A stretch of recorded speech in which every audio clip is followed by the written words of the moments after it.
So first things first, we need to cut and weigh our clay. So I'm going to take this wire tool, wrap it around your block of clay. I'm using recycled clay, but you're just going to pull straight through. Lucky me, I cut it right to 1.5 and to 2 pounds. Somewhere between there is a good place to start. After your clay is all weighed out, it's time to wedge. When wedging the clay, I'm using the inner part of my palm right where it connects to the wrist, and I'm going to press down. When I press down, I'm using my upper body to support that. So I'm kind of rocking my body back and forth to press the clay downwards and using my fingertips to roll it back towards me.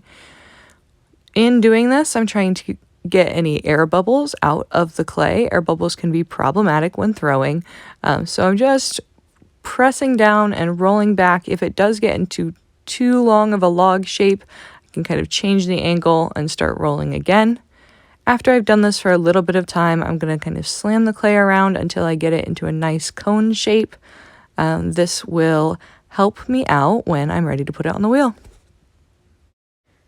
And we're going to flash on over to the wheel. This wheel's a little messy, but that's okay. We're going to look at the bat here for just a moment. This helps us be able to remove our pieces when we're done without having to touch them. And we'll just take that bat off at the very end. It's also going to be where we're going to slam our clay down. So we're going to find that center and give it a hard slam right into what we perceive as the middle. Now when I'm sitting at the wheel, I've got my knees on both sides. And I want to make sure that I have my elbows pressed into my thighs here. It's going to support my body as I press into this. It's also going to help keep me pretty grounded. You'll see what I mean as you go. So I'm adding some water to the clay and to my hands. I want to make sure that I'm not causing any friction there to slow my wheel at all. Now, my wheel at the studio is an old-fashioned kick wheel. So I'm kicking with my right leg to get this going up to speed. You'll get to know your own wheel when you're in the studio. So to start, I'm going to squeeze my hands together. I'm using the inner part of my palms. And here you'll see my clay popped straight off. Sometimes this does happen. It can be frustrating. Just give it a good hard slam back down. We kind of laugh if it goes rolling around on all of the sides. To be honest, with this recording, I was having one hell of a time getting this clay centered. So it is kind of accurate for what first time centering can look like. Now that I've got the clay put back on the wheel pretty solidly, what I'm going to start doing is following the steps of centering. So here you're seeing me cone. What coning is squeezing both of those hands in towards the center with equal force. And as you squeeze towards the center, the clay has nowhere left to go but up. So it's going to start getting taller, getting into this kind of tall cone shape.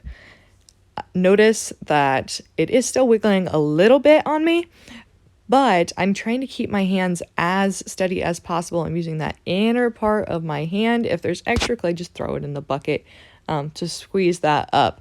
After I pull it up, I'm going to press it back down. So I'm going to use that top part of my hand, the same section that we were when we were wedging, and pressing it back down. When I'm doing this, my right arm may come off of my knee a little bit, but I'm going to pin it to kind of my rib cage to still keep it grounded within my body to press that back down. That is the steps of coning. Now we're going to really get into centering. Coning is kind of wedging on the wheel. Centering is making sure that it is radial symmetry in the very middle of our wheel. So what I'm going to do, I'm going to take my left hand, making sure my hands are nice and wet. I'm going to take my left hand and push through the middle from the side. So I'm going to be giving it force that direction, and my right hand is going to use the side of my palm to press down on the top.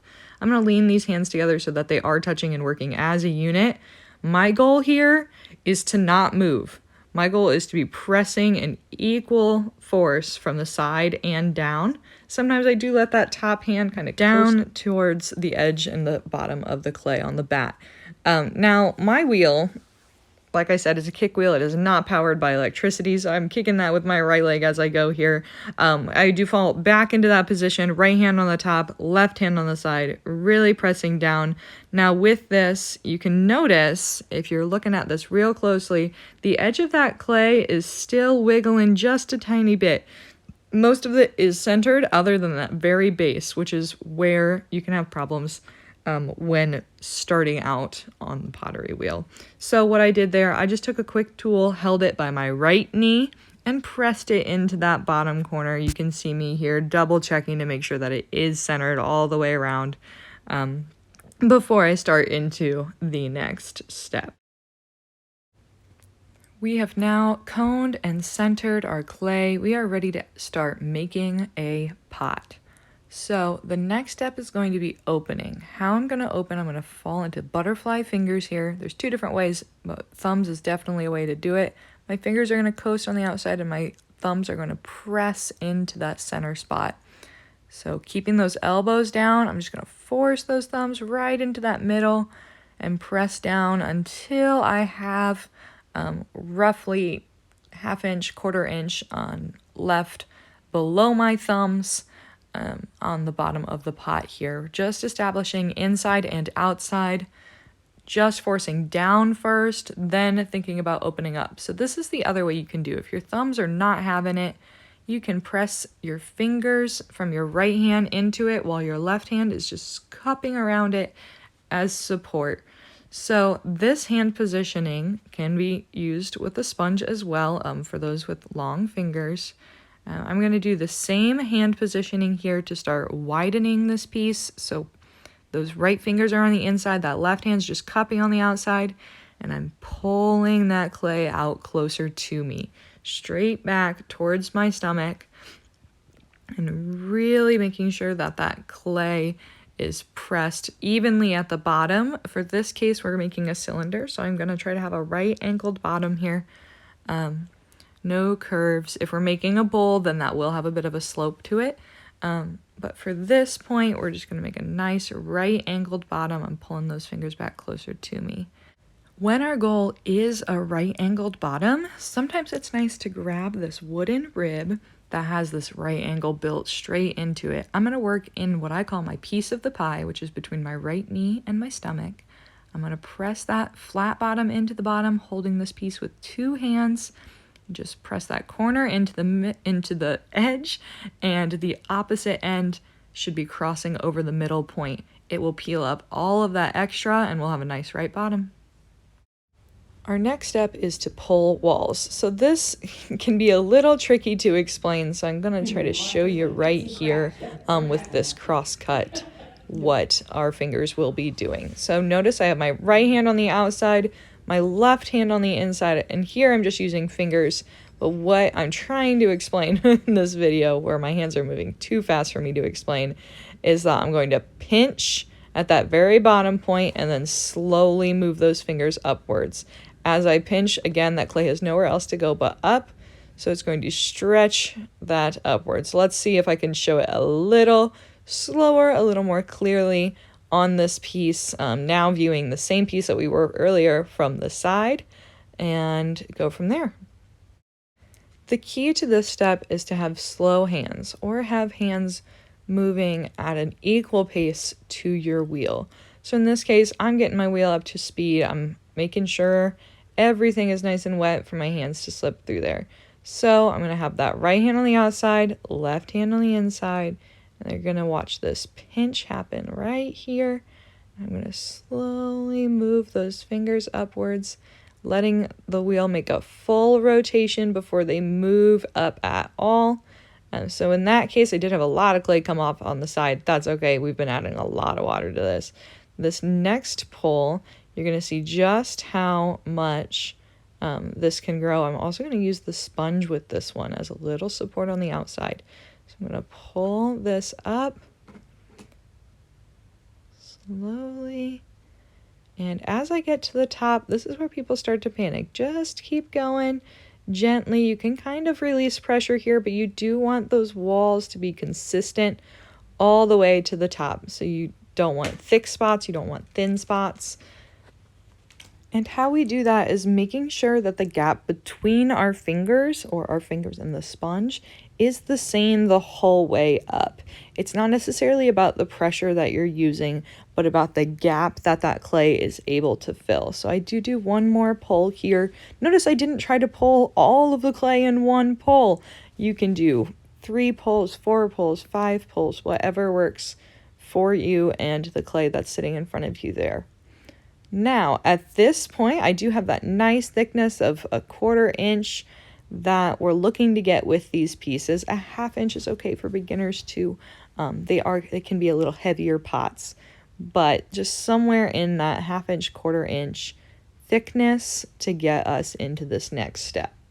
At this point, I'm ready to address this clay skirt. That's this little flare we've got going on at the bottom of our pot. So I'm going to go back to grabbing this wooden rib, and I can just start same spot, my right knee just from the outside, pressing that angle down and pressing into the center of my pot. Now that gives it a little bit of a curve still. Some people just are a little less intimidated by that one than grabbing the wood knife. With the wood knife, what I can do is start up at the top and then just press straight down and make a nice right angled edge there to mimic what we've got going on inside. A little bit of clay might be around that edge. That's okay. We're just going to scoop it back up. With that same tool, we can kind of keep switching angles until all of that gunk is out of there. And that's what you'll see me doing here. Like I said, I was having quite a day throwing this.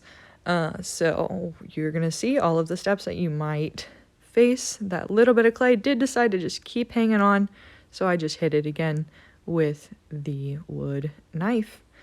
So this is a pretty standard cylinder at this point. I can decide to change the angle of that wood knife, and then suddenly my pot becomes a little more interesting in shape. It's got kind of a curve towards the bottom going inwards instead of out like that clay skirt was.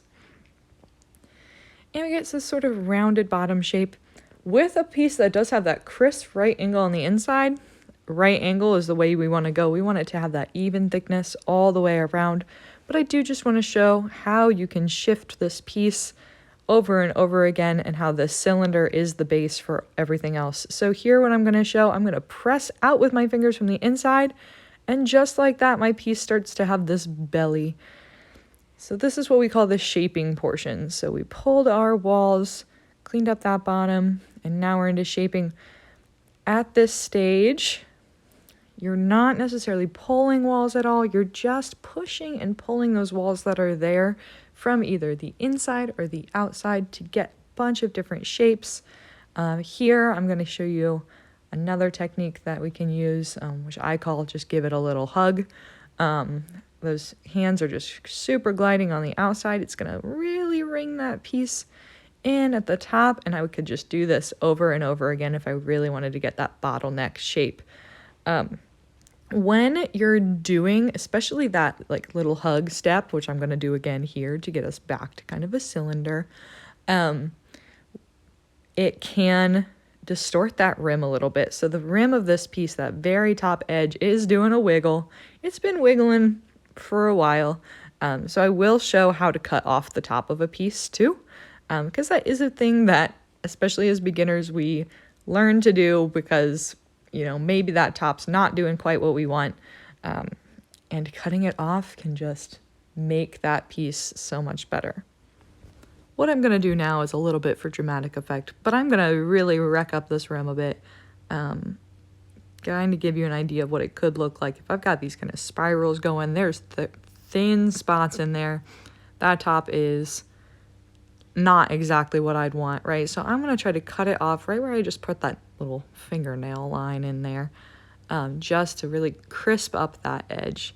So I'm going to take my left hand right in front of me. I kind of scoot so you can see this. And I make sure that my thumb is just below where I want to cut that off at. I'm going to be holding this needle tool right on my thumb and pressing it in towards my finger. Once those have touched, it lifts straight up. It's so nice. You get this beautiful loop. The key there is to go in slow and gently and really have that thumb, that needle tool pressed up against your thumb. What I can do then is just give it a little loving with a nice damp sponge to really smooth out that top edge so there's not any like sharp points. And then I'm just gonna crisp up all the rest of it, do a little bit of finishing. It is very possible to overwork clay because of all of the things I've been doing for you here. It is definitely a little overworked right now, but we're just gonna add one final detail to make this a really upright cylinder. I am going in with that rib tool and just gonna pinch between it and my fingers on the inside, and I get this nice cylinder. That's gonna be the first thing we're gonna make, and I'll look forward to seeing you in class.